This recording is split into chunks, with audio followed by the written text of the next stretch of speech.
ये पत्रकारिता का वो काला इतिहास है। आज जो कहते हैं ना गोदी मीडिया, वो उन सब की कहानी है जो सालों तक गोदी में बैठे रहे। भारत 24 के चैनल के शाजिया निसार और अमर उजाला डिजिटल के पूर्व एंकर आदर्श झा को गिरफ्तार कर लिया। दोनों को संस्थान ने अपनी अपने संस्था से निकाल दिया है।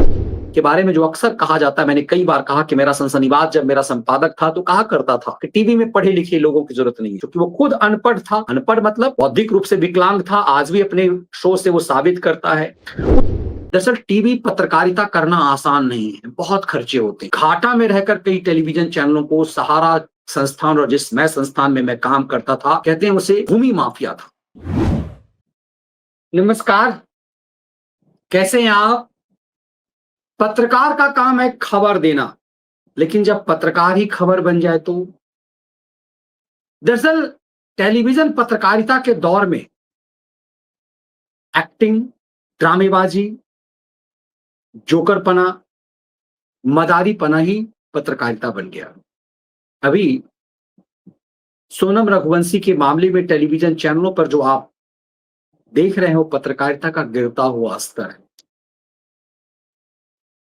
पत्रकारिता के गिरे हुए स्तर पर हमने पत्रकारिता का काला अध्याय किताब लिखी। अब तक जितने भी पत्रकारों ने पत्रकारिता पर किताब लिखी है, उसमें ज्यादातर की अपनी रिपोर्ट का संग्रह है। ये पत्रकारिता का वो काला इतिहास है। आज जो कहते हैं ना गोदी मीडिया, वो उन सब की कहानी है जो सालों तक गोदी में बैठे रहे। दरअसल इन सब ने मिलकर पत्रकारिता को खैरात का, एक्सटॉर्शन का धंधा बना दिया। इस किताब में वो वानगी है कि कैसे सोनिया की मनमोहनी सरकार प्रणय जेम्स राय के चैनल में तय होता था, इतना पैसा दो, तुम्हें मंत्री बनवा देंगे। सोनिया गांधी से हमारी बात हो गई। वह भी एक तरह का एक्सटॉर्शन था। लेकिन जो खबर अभी मैं आपको देने वाला हूं वो चौंका रहा है। इस खबर की कल्पना हमने भी कभी नहीं की। एक टीवी पत्रकार ने 65 करोड़ रुपए का एक्सटॉर्शन मांगा। एक टीवी महिला पत्रकार ने 65 करोड़ एक्सटॉर्शन मांगा अपने लाला से। अब समझ में नहीं आता कि एक सामान्य टीवी पत्रकार, एक टीवी एंकर 65 करोड़ रुपए एक्सटॉर्शन कैसे मांग सकते। उस महिला पत्रकार के घर से लगभग 35 लाख रुपए कैश बरामद हुए। आज की तारीख में 35 लाख रुपए कैश तो बड़े बड़े बिल्डर और माफियाओं के घर नहीं मिलते। 35 लाख रुपए कैश एक महिला पत्रकार से। इत्तेफाक यह है कि उस महिला पत्रकार के साथ रिपब्लिक टेलीविजन चैनल में मैं बतौर पैनलिस्ट बैठ चुका हूं। मैंने उसकी ड्रामेबाजी देखी और कई बार मुझे लगा कि ऐसे ऐसे एंकर के साथ कितना मुश्किल होता है। रिपब्लिक टीवी पर मेरे 2 बार का अनुभव है कि मैं इसी साजिया निसार के साथ बतौर पैनलिस्ट बैठा था। आज उस साजिया निसार की खबर देखकर चौंक रहा हूं। साजिया निसार रिपब्लिक टीवी पर थी और अभी आजकल भारत 24 चैनल। साजिया निसार को गिरफ्तार कर लिया गया है। न्यूज एंकर साजिया निसार और आदर्श झा का तो चौंका रहा है, और कि आदर्श भी क्या इस स्तर का खेल था। सेक्टर 58 नोएडा पुलिस ने एक न्यूज एंकर साजिया निसार और एक अखबार के डिजिटल शाखा के एंकर आदर्श झा को ब्लैकमेलिंग के आरोप में गिरफ्तार किया है। दोनों पर 65 करोड़ रुपए की रंगदारी और उगाही सिंडिकेट चलाने का आरोप है, जिसके चलते चैनल प्रबंधन ने शिकायत दर्ज कराई। अब कल्पना कीजिए, ये टेलीविजन पत्रकार यदि एक्सटॉर्शन का धंधा कर रहे थे तो क्या कर रहे हैं। ये हर्ष कुमार है, नोएडा। भारत 24 के चैनल के शाजिया निसार और अमर उजाला डिजिटल के पूर्व एंकर आदर्श झा को गिरफ्तार कर लिया। दोनों को संस्थान ने अपनी अपने संस्था से निकाल दिया है। आप जरा देखिए कि साजिया निसार कौन है। ये रिपब्लिक टीवी पर, रिपब्लिक भारत पर ये इसे दिया गया था जिम्मेदारी यूक्रेन युद्ध कवर करने के लिए। तो ये क्या ड्रामा किया था, इससे मजाक बन गया।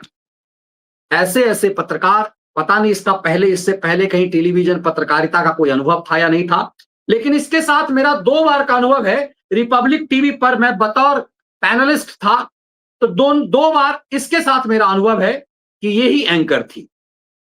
अब उसके बाद इसने भारत 24 पे चली गई, मोटे उस पे, और उसके बाद इसे पता चला कि ये एक्सटॉर्शन 65 करोड़ रुपए के एक्सटॉर्शन में इसे गिरफ्तार किया गया। ये साजिया निसार है।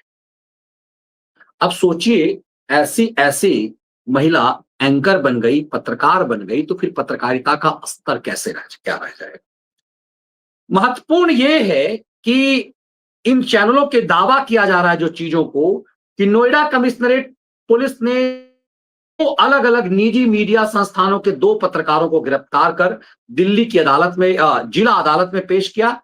दोनों को 14 दिनों के लिए जुडिशियल कस्टडी, मतलब दासना जेल भेज दिया गया है।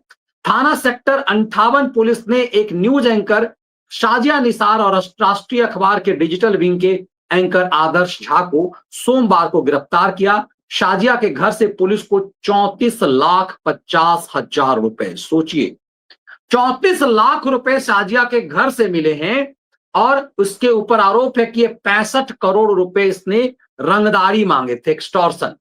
सेक्टर 62 स्थित न्यूज चैनल के प्रबंधन ने यह मुकदमा दर्ज कराया है, जिसके प्रमुख जगदीश चंद्रा हैं। जगदीश चंद्रा वही खिलाड़ी हैं, ये ईटीवी के सुप्रीमो रह चुके हुए हैं।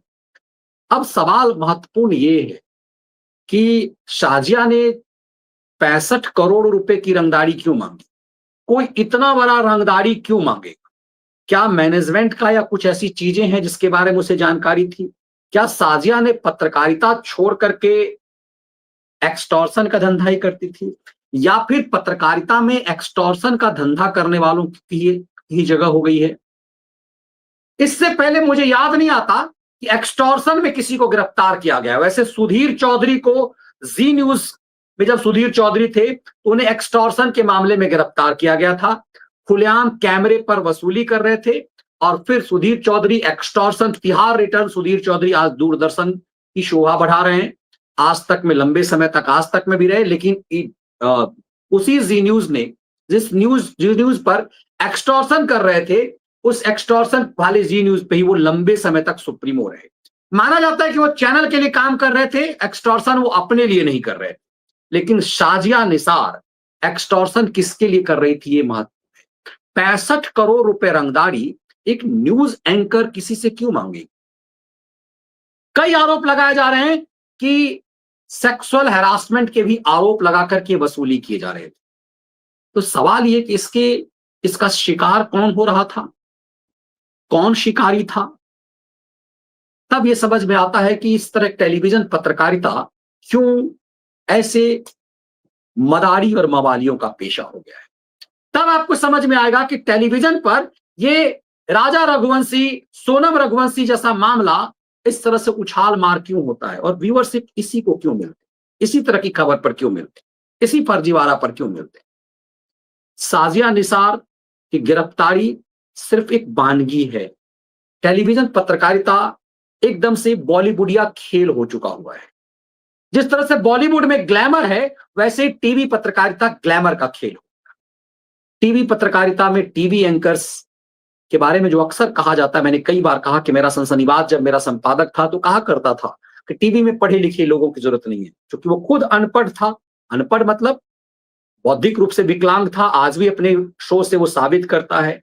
उसके गुरुओं ने उस जैसे उचक्कों को संपादक बना करके ये साबित कर दिया कि टीवी पत्रकारिता में पढ़े लिखे लोगों की जरूरत नहीं। यही वजह है कि जो ढंग के पढ़े लिखे लोग थे वो काबिल, वो किनारे होते गए, और साजिया जैसे लोग टेलीविजन पत्रकारिता के स्टार हो गए। रिपब्लिक चैनल पर अर्नब गोस्वामी ने भी साजिया जैसी महिला पत्रकारों को स्टार बनाया। आपने देखा कि कीव में जिस तरह का इसने ड्रामेबाजी किया, जिस तरह की नौटंकी इसने की, ये साफ दिखता है कि टीवी पर किस तरह के लोगों को प्रश्रय दिया गया। ये यही महिला है, रिपब्लिक के माइक के साथ आपको दिखेगी, आज जेल में है। अभी 14 दिन जुडिशियल कस्टडी में रहेगी। आरोप जितने गंभीर हैं उसमें इसका बेल पे आना मुश्किल ही नजर आ रहा है। लेकिन आप इस शॉट को देखिए तो आपको समझ में आएगा कि इस तरह के लोग टेलीविजन पत्रकारिता में आए, ये पत्रकार बन गए। और अक्सर नाटक ये किया जाता है कि युद्ध क्षेत्र की रिपोर्टिंग, और मैं अक्सर कहता हूं कि युद्ध क्षेत्र की रिपोर्टिंग जिसका सबसे अधिक महिमा मंडन किया जाता है वो सबसे आसान है, क्योंकि आप आर्मी के संरक्षण में आप रिपोर्टिंग कर रहे होते हैं।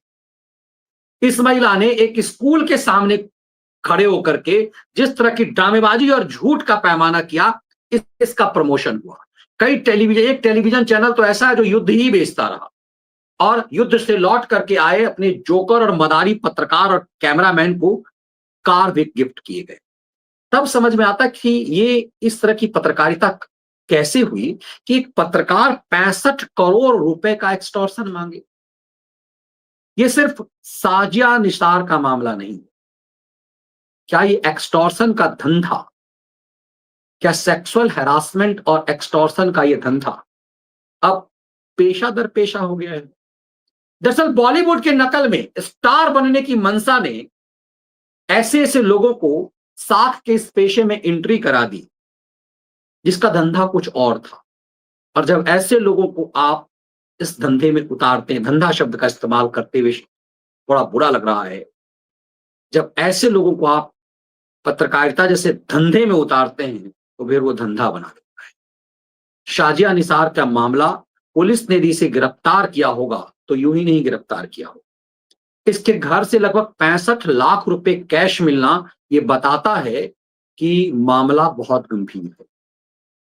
हाल के दिनों में जिस तरह से कुछ यूट्यूबर्स देश के खिलाफ जासूसी करते पकड़े गए, इससे यह लगता है कि खेल कितना खतरनाक होता चला गया। कई सारे मठाधीश पत्रकार नामचीन होने के बाद जब उनकी दाल नहीं गली, बड़े पैमाने पर वो यूट्यूब पे आ गए। अभी तक जितने भी जासूस यूट्यूबर पकड़े गए हैं उनका पत्रकारिता से तो नाता नहीं है, लेकिन कई ऐसे खिलंदड़ हैं जो इनसे बड़े शातिर नजर आते हैं। शाजिया निसारों को पालने वाले कई अभी खलिहर हो चुके हुए हैं।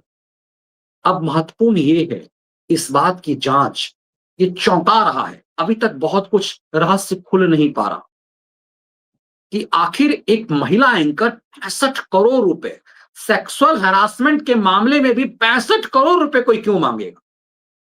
तो क्या इसके पीछे कुछ ऐसा खेल है जो टेलीविजन चैनल के मालिकान छुपा रहे हैं? दरअसल टीवी पत्रकारिता करना आसान नहीं है, बहुत खर्चे होते हैं। घाटा में रहकर कई टेलीविजन चैनलों को सहारा संस्थान और जिस मैं संस्थान में मैं काम करता था वो कहते हैं उसे भूमि माफिया था। दोनों चैनल्स लगभग तबाही और बर्बादी के कगार पे पहुंच गए। घाटा सह करके, करोड़ों का घाटा सह करके वो टेलीविजन चैनल चलते रहे। तो सवाल यह है कि ऐसा सौदा कोई मालिकान क्यों करता है? टेलीविजन की कमाई का जरिया क्या है? इसीलिए मेरा अक्सर ये मानना रहता है कि पत्रकारिता सिर्फ सिर्फ और सिर्फ जनता के धन पर चलना चाहिए।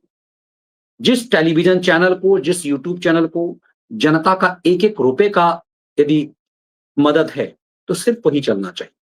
सरकारी एड या फिर उसकी आड़ में देश के अलग अलग राज्य सरकारों के एड से चलने वाले टीवी चैनलों की क्या गति होती है, ये आप देख रहे होंगे कि जब दिल्ली में कांडी केजरी की सरकार थी तो केजरीवाल के महिमा मंडन में झूठ फरेब की स्टोरी चलाई जाती।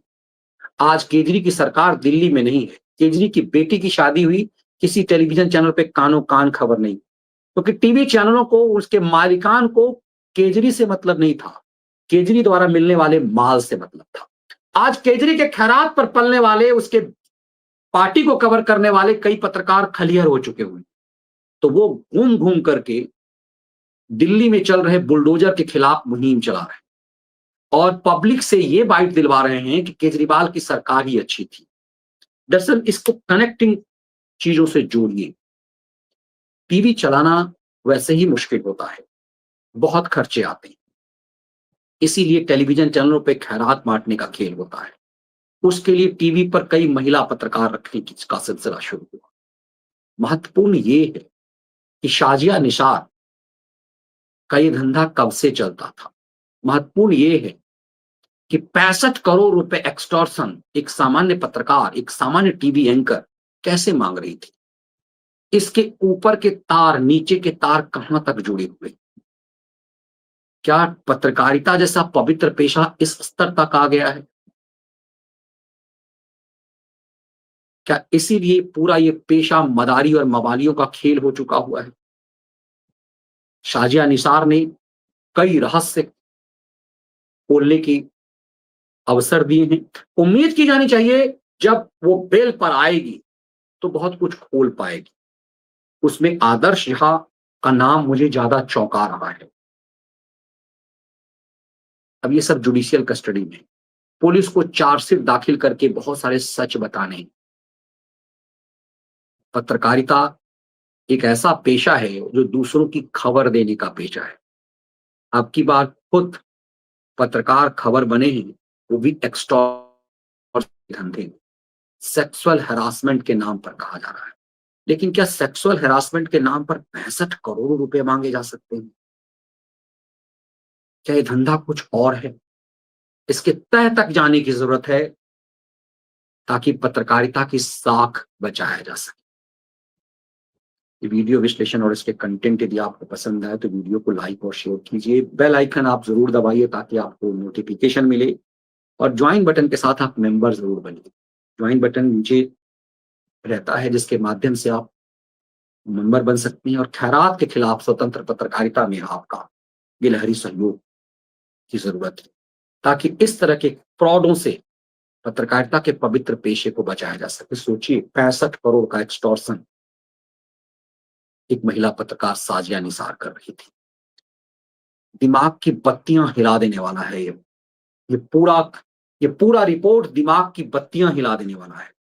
आखिर 65 करोड़ का एक्सटॉर्शन एक महिला पत्रकार किस बिना पर मांगी? मानहानि जब आप करते हैं 1 करोड़ रुपए का, तो आपको अदालत में साबित करना पड़ता है कि आपकी हैसियत इतनी है कि आप 1 करोड़ मांग सकें। चौंकाता है। इसके तह तक जाने की जरूरत है। उम्मीद करें आप इसके मायने समझ पाएंगे और वीडियो को ज्यादा से ज्यादा संख्या में